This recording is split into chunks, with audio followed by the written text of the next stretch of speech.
So we're going to go ahead and call Catherine. She is gracious enough to give us a few minutes and kind of give us her overview of the case. So here we go. Antonio, you probably can't hear the number, can you? I can hear everything. Oh, okay. I can hear the ringing. Sounds good. Wonderful. Catherine Bernard. Hey, hello, Catherine. How are you doing? Thank you so much. Hey, Roy. Am I on the air yet? Happy to be on your show tonight. Yes, ma'am. You are on air. Antonio Jones is sitting in co-host with me tonight. He had a great show on War Room today, and I wanted to kind of break this down with him because I'm hoping he's gonna help keep me from getting kicked off of Facebook because every time I think about this, I get mad. I've watched the entire 3 hours that Ted Metz put out where he was gracious enough to record it. I've got some stuff marked, and so thank you for coming on the show tonight. And, naturally, Colton Moore is my state senator up here. A lot of people are going to be watching this. So I wanted you to kind of give us a little bit of overview. Tell us how you feel about the case and what your thoughts are on all of this.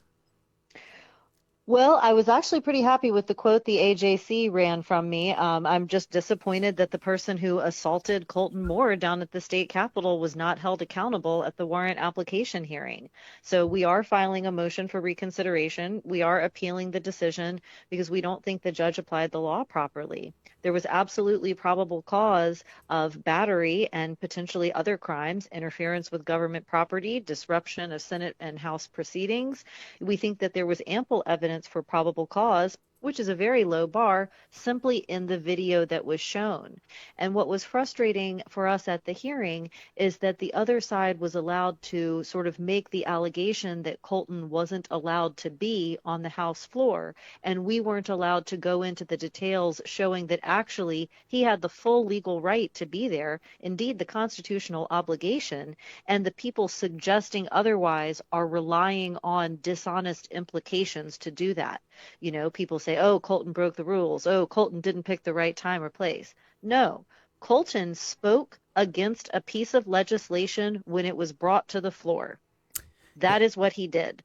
And the idea that he can be legitimately subjected to violence from a House staffer for doing that is incredibly dangerous for our republic. And so we will absolutely continue to pursue this and make sure that as many people as possible have eyes on this injustice. Yeah, I can't agree more. And you won't be able to hear Antonio, but he can hear you loud and clear. That's what. Hey, Antonio. Tell her what's up, He said, Catherine. "What's up, Catherine?" What is most astounding to me is the fact that you had video evidence, exactly what you're laying out here. It's astounding, especially we go back to the beginning of this whole debacle when they were trying to run the narrative that he was insulting this person during a funeral procession. The whole perception of this when he was actually on the floor yielding his time on a vote. And to think that this whole thing can transpire, and then we have video evidence of a man assaulting him in the Capitol, throwing him to the ground.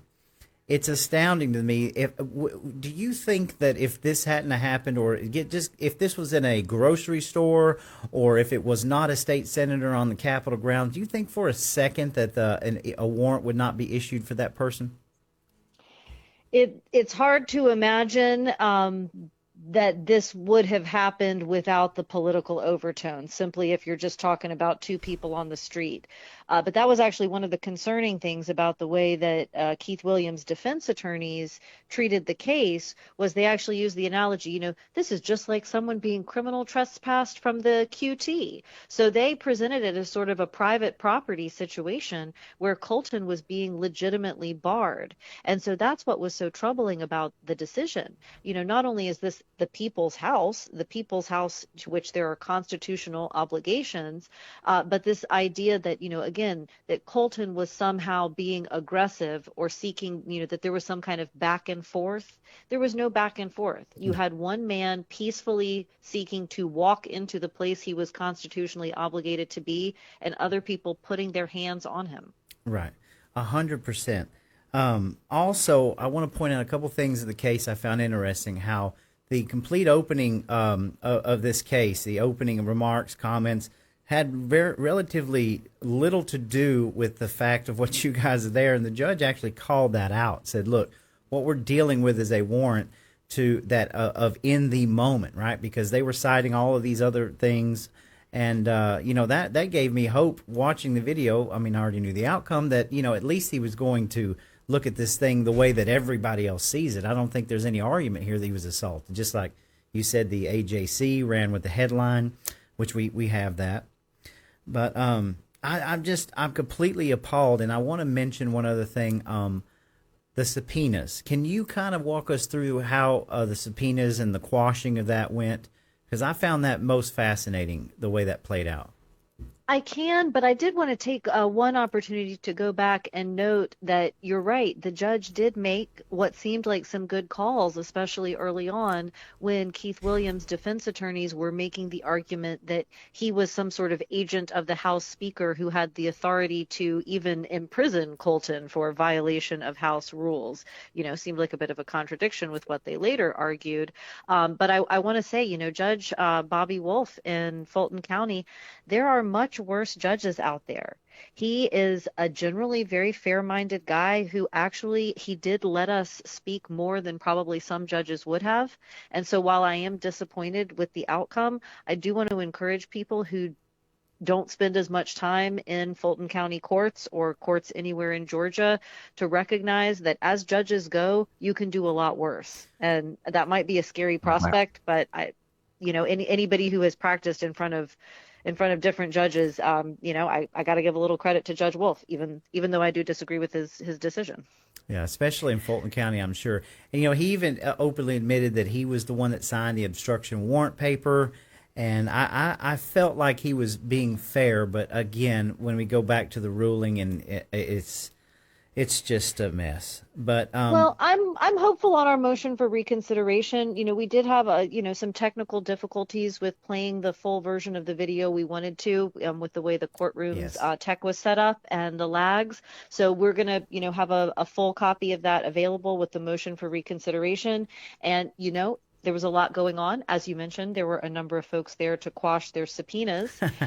So there was a lot going on. And so, everybody deserves the best chance to make the best decision. And so we're going to make sure that the judge has all of that available.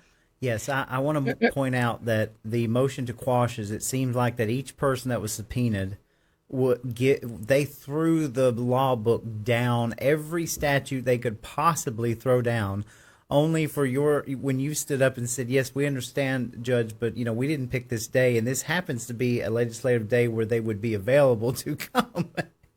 And it just it made me laugh, because I'm like, you're 100% right. They could have totally been in that courtroom, but they did not want to touch it. Am I wrong? That was our impression, because really, Colton is not trying to harass anybody with subpoenas. He's just trying to get the truth out there. The court is entitled to every man's evidence. And it is true. There is a statute that exempts folks from, who are in the legislature from having to honor subpoenas during that time. But, we had hoped that maybe some folks would be willing to come in and offer their perspective and help get this cleared up. But as we saw from the motions to quash, which were all accompanied by pretty lengthy briefs, these folks are disclaiming knowledge, saying they have nothing to do with it. And so that's going to be the ultimate question to resolve: how Speaker Jon Burns and Terry England, his chief of staff, former state representative, how they can simultaneously take the position that they have nothing to do with Keith Williams or his actions, but yet Keith Williams's actions are justified because of authority he was cloaked with by the Speaker of the House. You're absolutely correct. And so what, just give us whatever general insight you can give us and to the people, what's next? What do you think's next?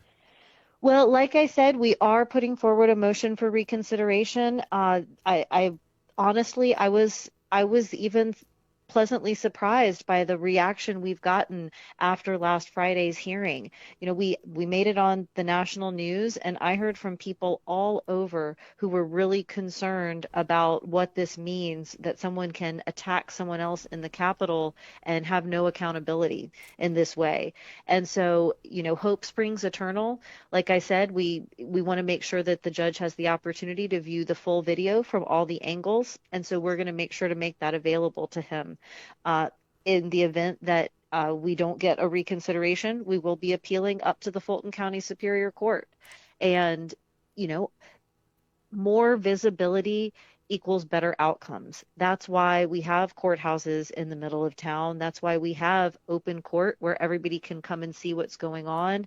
And so I do hope that the attention that you and other great folks are giving to these proceedings will help push us towards a more just outcome, because I don't think a lot of people can look into their heart and really say it's okay to use violence against a senator because he spoke against a piece of legislation. I don't think they're comfortable with that. No. And I think the more we can get that very plainly before the court, I have hope that we'll get to a good outcome. I hope. Can you ask Catherine a question? Sure. Colton deserves it. He works so hard to make the right call as a senator all the time. Yes. And one of the things I have noticed is how much respect the people working in the Capitol have for him, the people working in the Fulton County Courthouse. They may have brute forced a win out of Friday, but for the people who watch magistrate hearings over and over again, the people who work in the courthouse, the people who cover these proceedings, there's a lot of sympathy for Colton and a lot of feeling like he's doing the right thing and the system is doing him wrong. That's 100%, Kath. We're only going to have you for a couple more minutes. Antonio, I'm going to relay a question from Antonio for you. Go ahead, Antonio. I wanted you to ask her what was their claim of Keith Williams' capacity that he was operating in that day if he was not up under the direction of the speaker. Right. He wants to know what was their claim for the capacity that Keith Williams was working under if he wasn't working under, Jon Burns. What did they bring that up? No. And that's what we are hoping to reconcile and resolve is, the position that Speaker Burns is taking in his brief to quash the subpoena is not consistent with Keith Williams acting under legitimate authority from the Speaker of the House. 100%, Catherine. Would that not be like in a hospital, a janitor coming in performing a surgery? Yeah, he's making it a janitor coming in under a hospital under surgery. I mean, obviously, I didn't think I remembered him even exploring that. And so, Catherine, really quick, you are working on a case we discussed. Would you like to say anything about that so we can get some of that out? Absolutely. I've got the honor of representing Carrie Timms in a proceeding up in Gordon County in Calhoun, Georgia. Trial actually started back on March 3rd. We picked a jury, and we are in the middle of witnesses in the state's presentation of its case.